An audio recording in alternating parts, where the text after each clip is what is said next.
जबहि नाम हृदय धर्यो, जबहि नाम भयो पाप को नाश, भयो पाप को नाश। जैसे चिनगी आग की, जैसे चिनगी आग की, पड़ी पुराने घास। बड़ी पुरानी घास। हरि हरि ओ महा, हरि सम जग कछु वस्तु नहीं, हरि सम जग कछु वस्तु नहीं। प्रेम पंथ सम पंथ, प्रेम पंथ सम पंथ, सतगुरु सम सज्जन नहीं, सतगुरु सम सज्जन नहीं। गीता सम नहीं ग्रंथ। गीता सम नहीं ग्रंथ। हरि हरि ओ महा, ना हम वसामि वैकुंठे, नाहं वसामि वैकुंठे, योगिनां हृदयेन वै, योगिनां हृदयेन वै। मद्भक्ता यत्र गायन्ति, मद्भक्ता यत्र गायन्ति, तत्र तिष्ठामि नारदा। तत्र तिष्ठामि नारद। हे नारद जी, कभी कभार मैं वैकुंठ में नहीं होता हूँ, योगियों का हृदय लांघ जाता हूँ, लेकिन जहाँ मेरे संत और भक्त मेरी कथा कीर्तन चिंतन सत्संग करते, नारद मैं वहां ऐसे होता हूं जैसे जहां सूर्य वहां प्रकाश, जहां चंदा वहां चांदनी, जहां समुद्र वहां लहरें। ऐसे जहां संत और भक्त वहां मेरा निवास समझ, उनके हृदय में ज्ञान रूप से, प्रेम रूप से, भक्ति रूप से, पुण्य रूप से, आनंद रूप से तत्र तिष्ठामि नारदा। मेरी सीधी सी एड्रेस है नारद। मैं गोलोक में ना मिलूं, साकेत लोक में ना मिलूं, वैकुंठ में ना मिलूं। मद भक्ता यत्र गायन्ति, मद भक्ता यत्र गायन्ति, तत्र तिष्ठामि नारदा। तत्र तिष्ठामि नारदा। एक बालक जन्मा, जन्मजात सूरदास। 5 साल की उम्र में पिता मर गए। मां बिचारी अकाल पड़ा, दर दर के गांव छोड़कर दर दर की ठोकरें खाए। अंधे बालक को ले चलना, कंधे पे उठाना मां के बश की ना आ रही। जन्मजात तू अंधा, और मुझे भागिन को तेरा बाप भी छोड़ गया, अब मेरा कोई नहीं, तो मैं तुझे कब तक पालूंगी। चल, घसीटते घसीटते उस बालक को वन देवी के गोद में दे देती हूँ। हे वन देवी, ये बालक को मैं संभाल नहीं सकती। अकालग्रस्त लोग अट्टे कट्टे भी जीने से हाथ धो बैठते हैं, तो मैं इस सूरदास को क्या संभालूंगी। हे वन देवी, हे जगत के देवता, तू सर्वव्यापक है, सर्वेश्वर है, परमेश्वर है, ऐसा सुना है। अब मैं थक गई। जंगल में सूरदास बालक को छोड़कर माई कैसे भी अपनी गरीबी, थकी मांदी स्थिति को घसीटते घसीटते आगे निकल गई। अनाथ बालक 5 साल का सूरदास जंगल में पड़ा। अग्रदास महाराज और उनके भाई उसी जगह से गुजर रहे थे। देखा कि बालक नजीक आए तो सूरदास, बेटे तुम कौन हो, तुम्हारा माई बाप कौन है, इधर कैसे पड़े हो।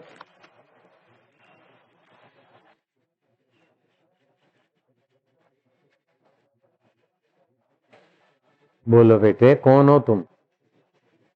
आज तक तो मैं अनाथ था, अभी तक मैं अनाथ था। सूरदास जन्मा, 5 साल की उम्र में पिता मर गए। मां बहुत कष्टों में, दुखों में मेरे को घसीटने में विफल, असमर्थ छोड़ गई भगवान के हवाले। लेकिन महाराज, अब मुझे पता पड़ रहा है कि मैं अनाथ नहीं हूं, जगत के नाथ ने आपको प्रेरित किया है। महाराज, मैं तो आपको देख नहीं सकता हूं, लेकिन सबको देखने वाले ने आपको प्रेरित किया। यहीं से आप गुजरे, मेरे तरफ चलकर आए और मेरे से पूछ रहे तू कौन है, किसका? महाराज, मैं सही पता बताता हूं, मैं भगवान का हूं। मां के गर्भ से आते ही जिसने मां के शरीर में दूध बनाया, मैं उसका, वो मेरा है महाराज। मैं उसी का बालक हूं महाराज, उसी परम रक्षक का मैं दास हूं। अग्रदास महाराज और उनके भाई हृदय पसीजा, हृदयेश्वर उनके अंतःकरण में छल के करमंडलू से जल निकाला। ओम नमो भगवते वासुदेवाय। जल में, थल में, कीड़ी में, कुंजर में बसने वाले प्रभु की सत्ता ही सब कुछ करने में समर्थ। बालक की आंखों में पानी की बूंदे जाए इस ढंग से छोड़, जरा सा हाथ घुमाया, महाराज मुझे दिखने लग गया है, मुझे दिखने लग गया महाराज। महाराज ने कहा वही जगत नियता, हरि सम जग कछु वस्तु नहीं, प्रेम पंथ सम पंथ, सतगुरु सम सज्जन नहीं, गीता सम नहीं ग्रंथ। बोले बेटा चलो, अपने आश्रम में ले आए। जन्मजात सूरदास 5 वर्ष की उम्र में पिता चले गए और अकाल ग्रस्त माता ने घसीटते घसीटते 1 महीने में बाँ पुकार दी, जंगल में छोड़ दिया। लेकिन हरि कैसा है, उस बालक को कितना महान बना दिया हरि ने। वो बालक ग्रंथ रचयिता हो गए, भक्तमाल ग्रंथ दुनिया के सभी वैष्णव जानते, खाली भारत के नहीं। उसके रचयिता जन्मजात सूरदास। बालक 5 साल का हो, संतों का दर्शन, हरि की कथा। हरि की कथा ही कथा है, बाकी जग की व्यथा। जग की बातें सुनोगे या तो राग बढ़ाएगी, या तो द्वेष बढ़ाएगी, या छल बढ़ाएगी, या छिद्र, या कपट। छल दूसरे से किया जाता है, कपट दूसरे से किया जाता है, छिद्र दूसरे के खोजे जाते। लेकिन दूसरे के गहराई में मेरा प्रभु है, ऐसी भावना आती, छल छिद्र कपट शांत हो जाता। भगवान को पाना कठिन नहीं है, लेकिन ये छल छिद्र और कपट की गंदी आदतों के कारण भगवान साथ में होते हुए भी दूर भासते, अपने होते हुए भी पराये लगते, नित्य होते हुए भी कहीं है ऐसा लगता है। ऐसी बुद्धि मारी गई। बालक कथाएं सुनता है, गुरु जी की सेवा करता है। दिन बीते, सप्ताह और वर्ष बीते, गुरु दीक्षा मिली है। गुरु दीक्षा से ब्रह्म हत्या जैसे महापातक मिट जाते हैं। उस बालक के अंदर की सुषुप्त शक्तियां जागृत हुई, क्योंकि गुरु मंत्र है। गुरु मंत्रो मुखे यस्य तस्य सिद्धि न अन्यथा, गुरु लाभात सर्व लाभो गुरुहीनस्तु बालिशा। जिसके जीवन में गुरु नहीं वो अनाथ है। जिसके जीवन में सतगुरु की दीक्षा नहीं है, वो कितना भी धनी हो, कितना भी मानी हो, कितना भी बुद्धिमान हो, लेकिन अभागा तो है, क्योंकि ईश्वर के साथ का संबंध जोड़ने वाला सतगुरु का तांता नहीं मिला उसको। मुसोलिन कितना राजा था, बड़ा प्रभावशाली, लेकिन 1942 में कम्युनिस्टों ने धावा बोला, मरा बुरी तरह। अभी तक झील के किनारे प्रेत होके भटक रहा है।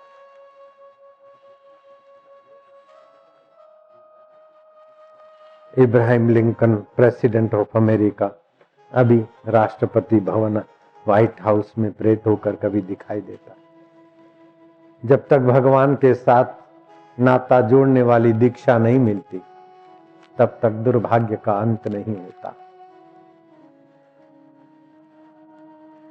लिखी लिखी लिखी जग लिखो, पढ़ी पढ़ी पढ़ी क्या कीन, तुलसी हृदय रघुबीर न चीना तो बिरथा जन्म दीन।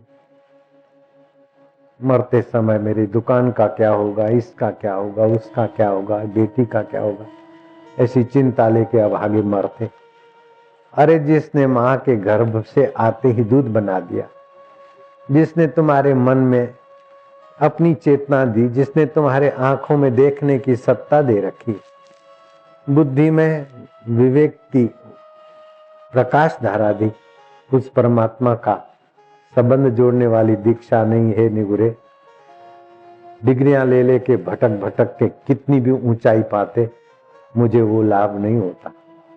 दुनिया के सारे स्कूल, कॉलेज, पाठशालाएं, संस्कृत विश्वविद्यालय और महाविद्यालयों में मैं पढ़ पढ़ के सर्टिफिकेटों के बंडल लेकर घूमता, तो भी मुझे उतना फायदा नहीं होता जितना मुझे गुरु दीक्षा से फायदा हो गया। बिल्कुल पक्की बात, बिल्कुल सच्ची बात कहता हूं। अगर मैं झूठ बोलूं तो तुम मरो। प्यारों की कसम खाई जाती, भगवान की, बेटे की, बेटी की, शिष्य भी पुत्र पुत्रियां होते। आप मेरे प्यारे, इसलिए तुम्हारी कसम खा रहा हूं। नारायण नारायण बोलो ना, नारायण नारायण नारायण नारायण। मैं सारी डिग्रियां लेकर दुनिया में घूमता, तभी मेरा इतना कल्याण नहीं होता जितना मेरा गुरु दीक्षा से हुआ। इस बात में झूठा लगता है क्या? झूठी कसम खाऊं तब तुम मरो, नहीं तो तुम काहे मरो? तुम तो अमर परमात्मा के संतान हो, अमर पुत्र हो ईश्वर के, तुम काहे मरो? मरे तुम्हारा अहंकार, मरे तुम्हारी चिंता, मरे तुम्हारी बेवकूफी, मरे तुम्हारा पाप। इसीलिए तो सत्संग में आए। बोलो ना, ओम नमो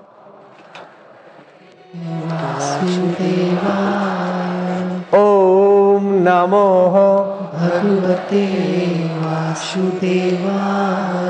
ओ वासुदेवाय, वासुदेवाय प्रीतिदेवाय, प्रीतिदेवाय भक्तिदेवाय, भक्तिदेवाय माधुर्यदेवाय, माधुर्यदेवाय मम देवाय, मम देवाय प्रभुदेवाय, प्रभुदेवाय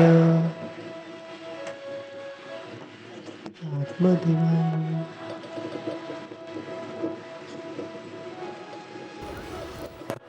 आत्मदेवाय, परमात्मा देवाय, परमात्मा देवाय ओम नमो भगवते वासुदेवाय। चलो उधर ही चलते हैं। सूरदास बालक देखने लगा, आश्रम में रहने लगा, गुरु ने दीक्षा दी। दीक्षा और शिक्षा बहुत जरूरी है। श्री राम जी को, लखन भैया को, भरत शत्रुघ्न को पहले दीक्षा मिली और बाद में गुरुकुल की शिक्षा मिली। शिक्षित आदमी जितनी सेवा सुविस्तृत ढंग से कर सकता है, उतना अशिक्षित नहीं कर सकता।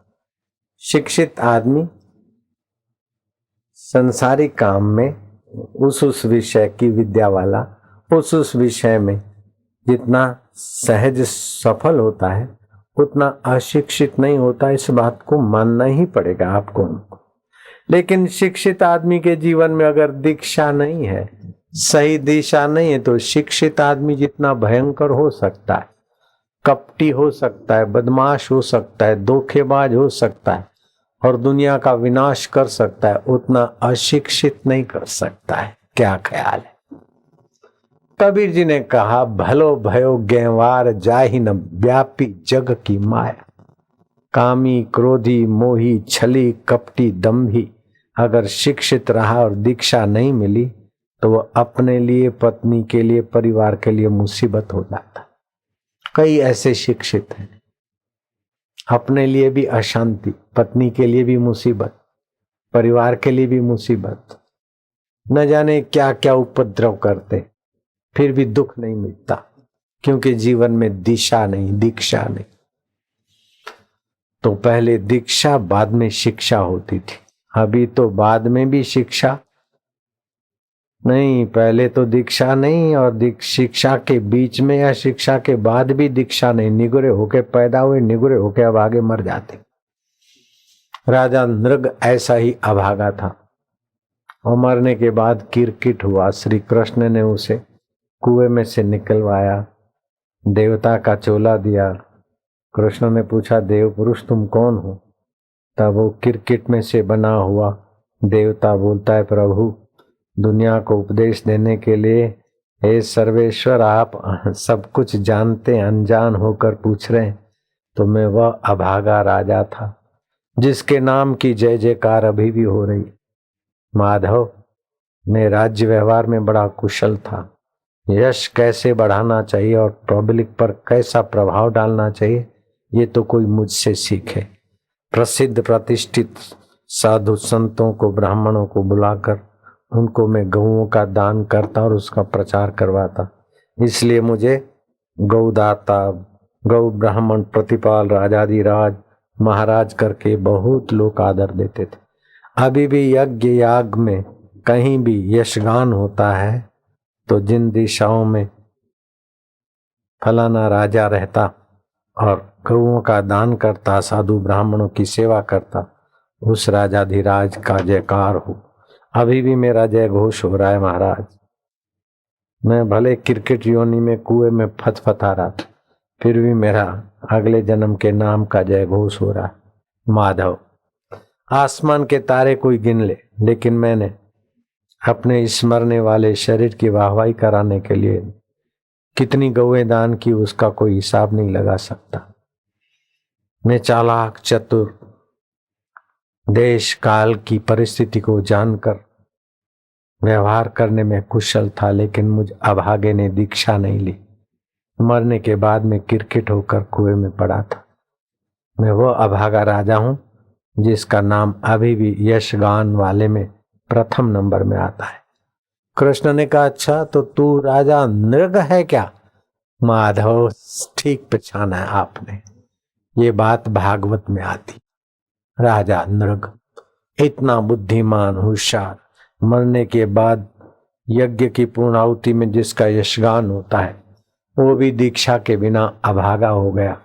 तो तुम्हारे हमारे जीवन में अगर दीक्षा नहीं है तो क्या पाया, क्या मिला, क्या साथ में आएगा? तनाव, टेंशन, कर्म बंधन, और क्या? संसार का बनकर देख लिया, प्रभु का बनकर देख ले। भगवान शिव ने पार्वती को कहा, गुरु मंत्रो मुखे यस्य तस्य सिद्धि न अन्यथा, गुरु लाभात सर्वलाभो गुरुहीनस्तु बालिशा। पार्वती, जो गुरु विहीन है वो मूर्ख है। पार्वती जी को आश्चर्य हुआ, हे भगवान चंद्रशेखर, तो मुझे गुरु करना है, आप ही आज्ञा दीजिए। वामदेव गुरु से शिव जी ने दीक्षा लेने की सलाह दी। पार्वती ने वामदेव गुरु जी की शरण में जाकर दीक्षा ली और साधना की, तो गुरु कृपा का महत्व पार्वती जी को पता चला और गुरु की प्रशंसा करते पार्वती जी अघाती नहीं। कलकत्ता में काली की पूजा करने वाला गदाधर ब्राह्मण बड़े प्रेम भाव से काली माता की पूजा करते थे। काली प्रकट होकर कहती कि तोतापुरी गुरु से दीक्षा ले लो। मैया, तुम प्रकट होती हो, मेरा दिया हुआ गजरा तुम कभी हाथों में पहनती हो तो कभी चोटी में लगाती हो माँ, कभी कंगन की नाई पहनकर सुवास लेती हो और मुझे स्नेह करती हो, तो मुझे अभी गुरु करने की क्या जरूरत है? गदाधर, तो भाव में एकदम छल छिद्र कपट रहित निर्दोष भाव से मुझे पुकारता है, पूजा करता है, तो मैं तेरे भाव की कदर करके प्रकट हो जाती हूँ, फिर तेरे अंतर में मैं अंतर्धान हो जाती हूँ। लेकिन जो तेरा अंतरात्मा है और मेरा अंतरात्मा है, उस पर जो अज्ञान पड़ा है, उस अज्ञान को तो गुरु के ज्ञान से मिटाया जाता है ना। गदाधर, तोतापुरी गुरु से दीक्षा लो। तोतापुरी गुरु से दीक्षा ली और गदाधर जी को तोतापुरी गुरु ने रामकृष्ण परमहंस बना दिया, ये दुनिया जानती। रामकृष्ण परमहंस का नाम तो सुना होगा। गदाधर महाराज में से तोतापुरी गुरु ने रामकृष्ण परमहंस बना दिया। नरेंद्र में से रामकृष्ण ने विवेकानंद बना दिया। आंसुमल में से लीलाशाह प्रभु ने आशाराम बनाकर तुम्हारे सामने तक पहुंचा दिया। गुरु दीक्षा क्या रंग लाती, सुषुप्त शक्तियां जगाती। चलो उस अंध बालक के पास, अब अंध नहीं, देखने वाला बालक, उसका नाम नारायण रखा गया। 9 साल का हुआ, 10 का हुआ, संतों का दर्शन, गुरु दीक्षा का प्रभाव, मंत्र जाप, प्राणायाम से सुषुप्त शक्तियों का जागने की, प्राणायाम सहित गुरु मंत्र। गुरु दीक्षा हम देते न तो प्राणायाम की एक अलग 1-2 युक्ति बता देते, जिससे सुषुप्त केंद्र खोले, आपकी सुख दुख की चोटें ना लगे, आपकी चित्त में समता रहे, आपकी बुद्धि के निर्णय बढ़िया हो। इस प्रकार की बहुत सारी शक्तियों से जुड़े हुए विधि बताई जाती। तुम्हारे 5 शरीर है, ये दिखने वाला एक शरीर है, इसके अंदर 4 शरीर और उन 5 को झकझोर के मंत्र दीक्षा तुम्हें उत्तम, दिव्य और ओजस्वी तेजस्वी बना दे। ऐसे कई बच्चे बच्चियां बड़ी ऊंची पदवी पर पहुंच गए। कई लड़के लड़कियां दीक्षा के बाद चमक गए, कई माई भाई दीक्षा के बाद खूब उन्नत हुए। तो ये नारायण भी उन्नत हुआ, गुरु जी की सेवा कर रहा था। उस समय क्या हुआ कि समुद्र में आंधी तूफान, भूमंडल चला, साइक्लोन कह लो। और एक जो व्यापारी था जहाज में, अब गिरे, अब डूबे, अब जान गई। वो व्यापारी अग्रदास महाराज का भक्त था, आंख बंद करके गुरु जी का ध्यान करके प्रार्थना करता है, गुरु जी रक्ष माम, पाहि माम रक्ष माम। पिता और पुत्र का तो शारीरिक संबंध होता है, लेकिन गुरु शिष्य का तो मानसिक, बौद्धिक और आत्मिक संबंध होते। शरीर मरने के बाद भी गुरु शिष्य का संबंध नहीं मरता। पति मर गया तो स्त्री विधवा हो गई, लेकिन जगतपति की दीक्षा मिली तो कभी विधवा नहीं होती, सदा सुहागन रहती।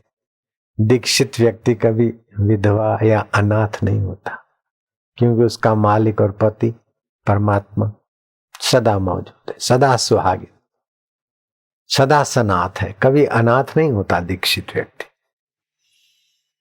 निगुरे व्यक्ति अनाथ भी हो जाते और विधवा भी हो जाती। ये सनाथ बना बालक देखता है कि गुरु जी को मैं पंखा हाँक रहा हूं, लेकिन एकाएक गुरु जी किसी गहरे चिंतन में,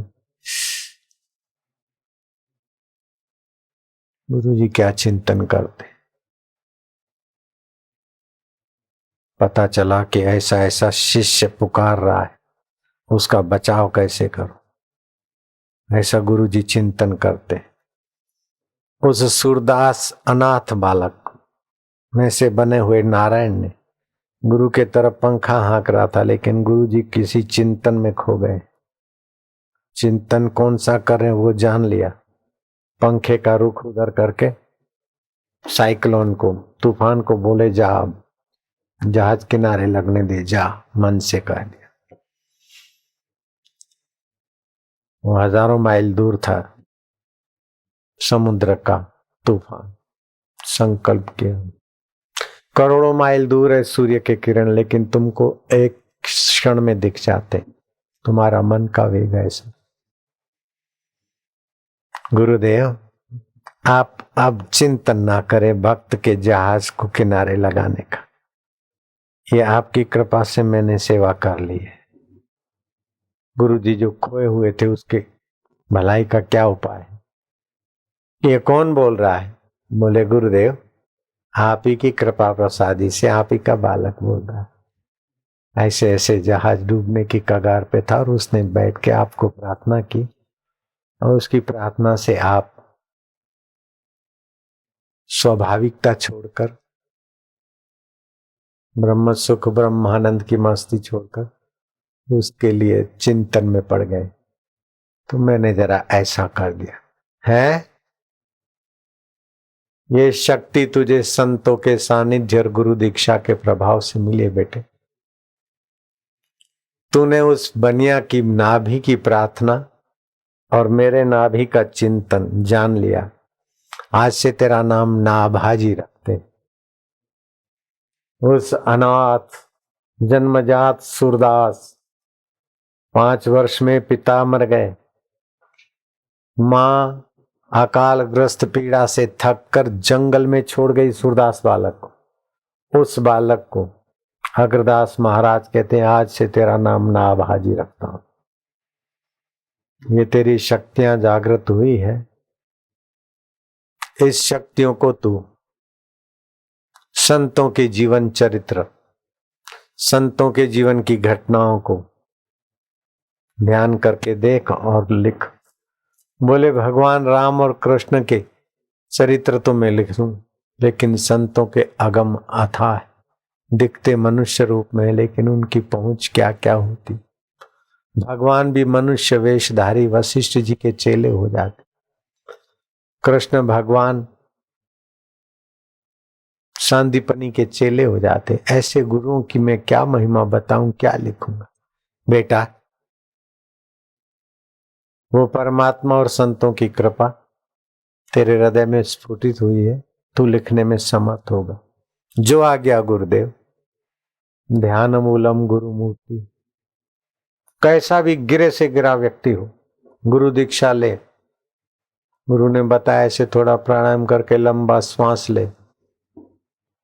आंख की पलकें गिरे तो हरकत नहीं, लेकिन आंख की पुतली दाएं बाएं नीचे ऊपर न जाए, एक टक देखते रहे। अगर 8-10 मिनट का नियम करते, 40 दिन में तो आपकी कितनी चंचलता शांत होगी, कितनी मानसिकता की ग्रंथियां खुलेगी, मानसिकता की बेवकूफी दूर होगी और आपके जीवन में क्या क्या सूझबूझ और समझ आने लगेगी। अगर 15 मिनट रोज कर सकते तो कहना ही क्या। उस बालक ने यह अभ्यास किया था। ध्यान मूलम गुरु मूर्ति, पूजा मूलम गुरु पदम, मंत्र मूलम गुरु वाक्यम, मोक्ष मूलम गुरु कृपा। लिखते लिखते लिखते इतना मोटा ग्रंथ, इतना लंबा चौड़ा भक्त चरितामृत, भक्त माल ग्रंथ लिख डाला। आज उस ग्रंथ को लाखों नहीं करोड़ों लोग जानते मानते। मेरे पास भी वो ग्रंथ, नाभाजी महाराज रचित भक्तमाल ग्रंथ। कहा तो एक सूरदास जन्मा बालक 5 साल की उम्र में पिता मर गए हैं और 2-4 महीने में तो अकाल ग्रस्त लोग भागे और मां भी परेशान होकर जंगल में छोड़ गई है ईश्वर के हवाले। उसके हृदय का छुपा हुआ ईश्वर दीक्षा से प्रकट होता और महापुरुष बन जाता है। हरि सम जग कछु वस्तु नहीं, प्रेम पंथ सम पंथ। भगवान को प्रीति पूर्वक भजो तो थोड़ी मेहनत से काम हो जाता है। भगवान को अपना माने, अपने को भगवान का माने तो प्रीति प्रकट होगी। तप करके वासना मिटाकर आदमी मुक्त आत्मा तो हो सकता है, लेकिन भगवान को अपना, अपने को भगवान का मानकर सब में मेरे भगवान है वासुदेव, इस प्रकार की साधना उसमें मोक्ष और नित्य नवीन परमात्मा प्रेम प्रकट कर देगी। भगवत भाव से, वासुदेव सर्वमिति भाव से हृदय रसमय हो जाएगा, सुखमय आनंदमय ज्ञान प्रकाश से हृदय भरपूर रहेगा। ये सासू बहू के झगड़े, देरानी जेठानी के झगड़े, पड़ोसी पड़ोसी के झगड़े, जाति जाति के झगड़े, ये सारे दुर्भाग्य मिट जाएंगे। भगवान को अपना, अपने को भगवान का मानकर गुरु दीक्षा से थोड़ी साधना करे तो आपका घर तो क्या आपका पड़ोस भी स्वर्गमय हो जाएगा। तो जो सत्संग में आता है एक एक कदम चलकर सत्संग की जगह पर पहुंचते हैं, गाड़ी मोटर से उतर के एक एक यज्ञ करने का फल होता है। जो सत्संग सुनते हैं उनका भक्ति योग का मीटर चालू हो जाता है।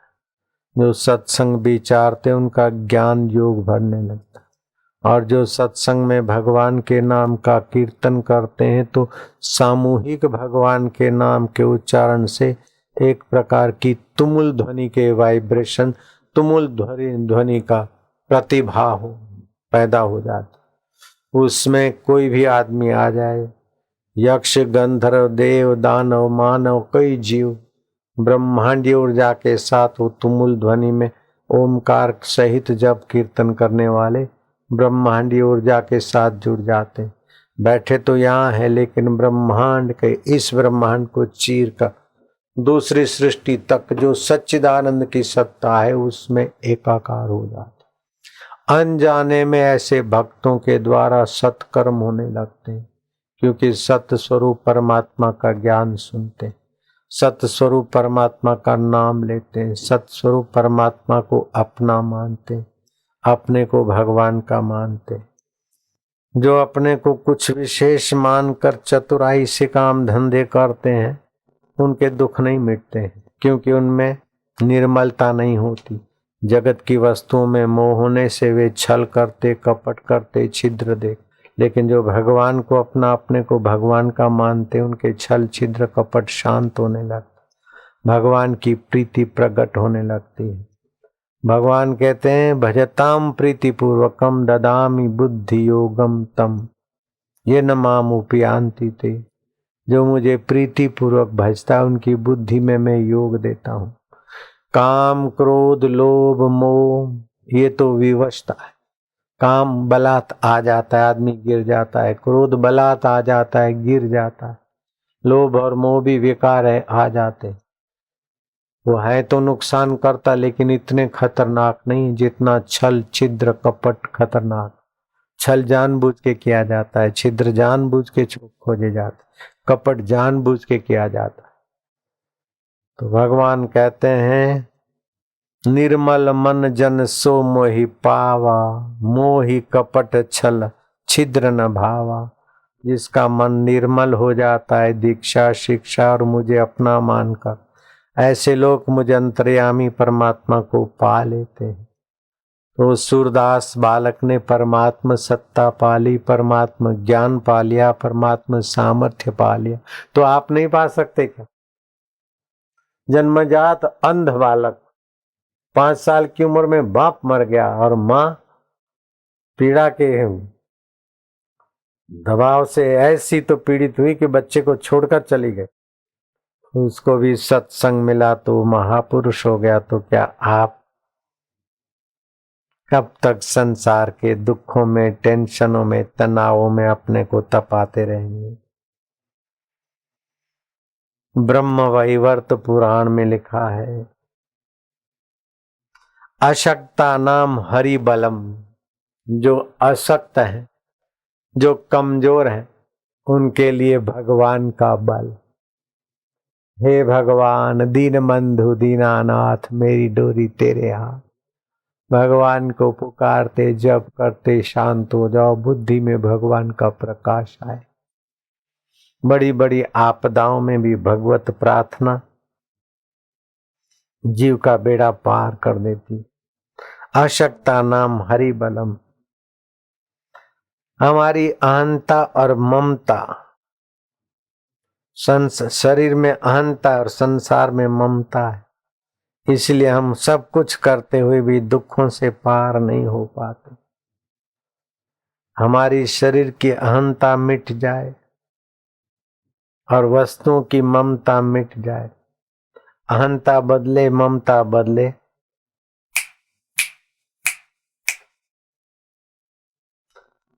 जगत की वस्तु और जगत मेरा है ये ममता है।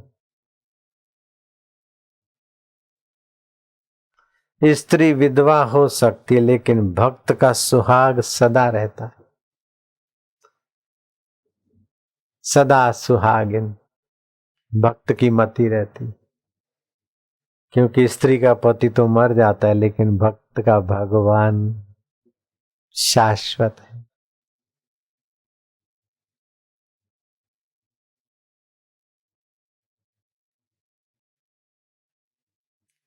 अपने तरफ से स्वीकृति दे दे, मैं भगवान का हूं, भगवान मेरे। भगवान बोलते हैं सब मम प्रिय सब मम उपजाए। लड़की तो चाहती है मैं इससे विवाह करूं, अगर लड़का इनकार कर देता है तो विवाह कैसे होगा। लड़का तो चाहता है लेकिन लड़की इनकार कर दे तो भी विवाह नहीं होता। दोनों पक्ष जब सम्मत होते हैं तो विवाह होता है। ऐसे ही आप सहमत हो जाओ कि भगवान मेरे हैं। भगवान तो पहले से ही सहमत हो गए कि तुम मेरे हो, लेकिन आप सहमत नहीं होते हो कि भगवान, मैं भगवान का हूं। भगवान तो कहते हैं सब मम प्रिय सब मम उपजाए, सब मेरे प्यारे हैं। अगर प्यारे नहीं होते तो उनके जन्मजात दूध की व्यवस्था क्यों करता। वो अच्छा काम करते तो उनकी बुद्धि को क्यों बढ़ाता, गलत काम करता तो उनके हृदय में मैं टोकता क्यों। वो मेरे प्यारे हैं इसीलिए तो मैं उनके पीछे रहता हूं, उनको टोकता हूं, सब सजाता हूं, संवारता हूं। गलतियां करते तो गलती का दंड देकर भी ठीक जगह ले जाता हूं, क्योंकि मेरे हैं अपने।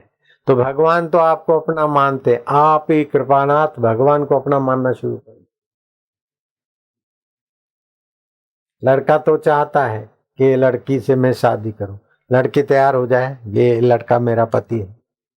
ऐसे ही आपकी वृत्ति तैयार हो जाए कि वृत्ति दाता मेरा पति है, प्रभु है। जहां से मेरी वृत्ति उठती है, जहां से मेरा ख्याल उठता है, वो मेरा प्रभु परमात्मा है, मैं उसका हूं, वो मेरे।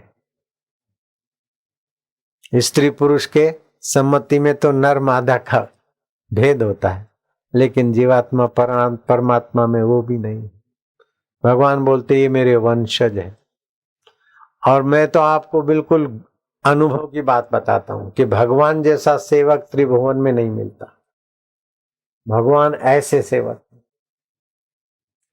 भगवान जैसा सखा त्रिभुवन में नहीं, भगवान जैसा बंधु त्रिभुवन में नहीं, भगवान जैसा स्वामी त्रिभुवन। जैसे माँ बच्चे की स्वामी भी है, बच्चे की जन्मदात्री भी है, बच्चे की हितैषी भी है, बच्चे को स्नेह करती, हृदय से लगाती, मित्रवत भी है। और बच्चे की सेविका भी माँ कितनी गहरी है। पगार लेने वाली धा अथवा सेविका उतनी सेवा नहीं करती जैसी माँ करती। ऐसे ही भगवान भी हमारे सखा भी हैं, स्नेही भी हैं, मित्र भी हैं, सेवक भी। राम जी कहते हैं कि भगवान शिव मेरे स्वामी भी हैं, मेरे सखा भी हैं, मेरे मित्र भी हैं और मेरे सेवक भी हैं। खाली शिव जी राम जी के सेवक सखा मित्र स्वामी ऐसा नहीं, सभी जीवों के परमात्मा सेवक भी है, सखा भी है, स्वामी। कैसी सेवा कर दी भगवान, कैसी सेवा करते हैं हमारा। फल फूल सृष्टि पैदा करके हमारी सुविधा के लिए क्या क्या करते, और गलती करते तो दंड भी देते हैं। स्वामी भी है और सखा भी है, सुहृद भी है।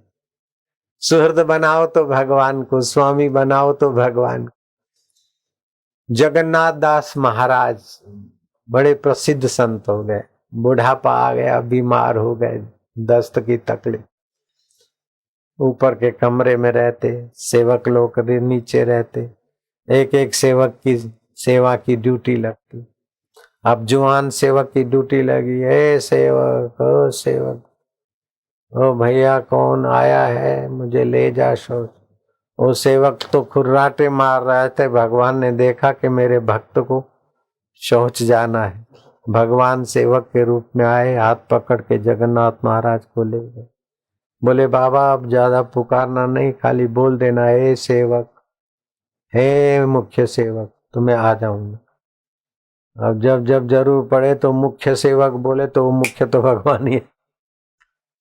जब से भगवान उनको शौच कराने लगे, हाथ का स्पर्श हुआ, महाराज को आनंद आनंद आने। बोले ये मुख्य सेवक, जब से तू सेवा में आया तब तब मेरा भजन अपने आप होता है, आनंद अपने आप आता है। सच बता तू कौन है? बोले महाराज जैसा कोई मान ले। तू कहाँ रहता है? सब जगह हूँ। क्या काम करता है? बोले सेवा करता हूँ। किसकी सेवा करता? बोले सभी की करता हूँ। भैया तेरी बात समझ में नहीं आती। बोले मैं समझ से परे हूँ। जोर से हाथ पकड़ा। कौन है तू? कौन है? सच बता कौन है? हाथ छुड़ा दिया, अंतर्धान हो गए। जगन्नाथ महाराज बोलते देखो हाथ छुड़ा के चले गए, जो भी हो प्रकट हो जाओ। देखा तो भगवान जगन्नाथ स्वयं। बोले ठाकुर जी, हाथ पकड़ के शौचालय में ले जाने की सेवा करने लगे। इसकी अपेक्षा मेरी बीमारी ठीक कर देते तो आपको इतनी तकलीफ नहीं होती और मैं भी इतना घसीटा नहीं जाता। बोले देखो महाराज, आपका तबीयत में ठीक कर देता तो ये आपका गलती से बीमारी नहीं हुई, प्रारब्ध से बीमारी। खान पान की गलती से बीमारी होता है तो खान पान सुधारने से ठीक हो जाती, दवाई से ठीक हो जाती, लेकिन प्रारब्ध से हुई है तो वो प्रारब्ध तो भोगना पड़े। तो मैं काय को आपको दूसरे जन्म में प्रारब्ध भोगने को भेजूं? इसलिए मैं सेवक बन के आ गया।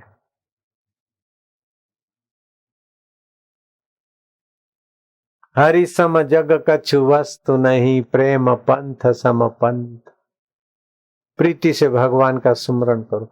10-12 मिनट आप बैठ नहीं सकते भगवान के सामने एक टक देखे प्रीति पूर्वक कि हमारे सेवक भी हो, स्वामी भी हो, सखा भी हो, हितैषी भी हो, प्रभु सबके हृदय में बसे हो, सबके अंतरात्मा हो, वासुदेव हो।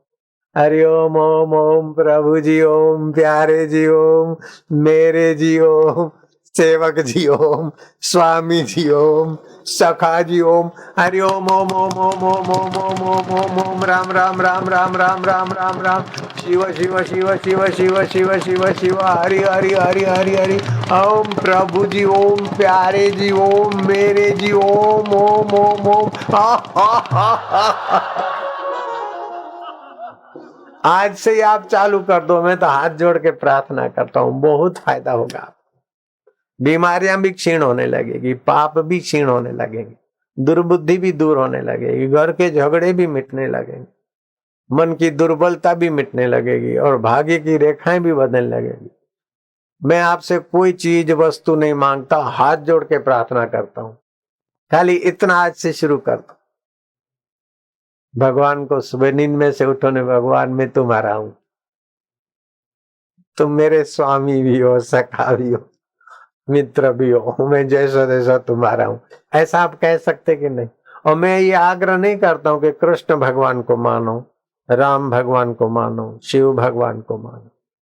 वो तो अंतरात्मा है, जैसे भाव से मानोगे वो ऐसे स्वीकार कर ले। श्वास अंदर गया राम, बाहर आए तो एक, श्वास अंदर गया तो शांति, बाहर आए तो दो। ऐसा श्वासोश्वास गिनते गिनते आज रात को सो जाना। देखो कल सुबह कितनी मधुर होती है, और रात की आपकी 6 घंटे की नींद भक्ति बन जाए। थारा बाप रोकाई जाए, आपके बाप का क्या जाता है? दादी की दादी, बाबा का बाबा। सहज में भगवान की कृपा, सहज में भगवान का रस, सहज में भगवान का भाव, सहज में भगवान का आनंद, सहज में भगवान का माधुर्य। काय को पच मरना कलयुग के पाप में, दोष में।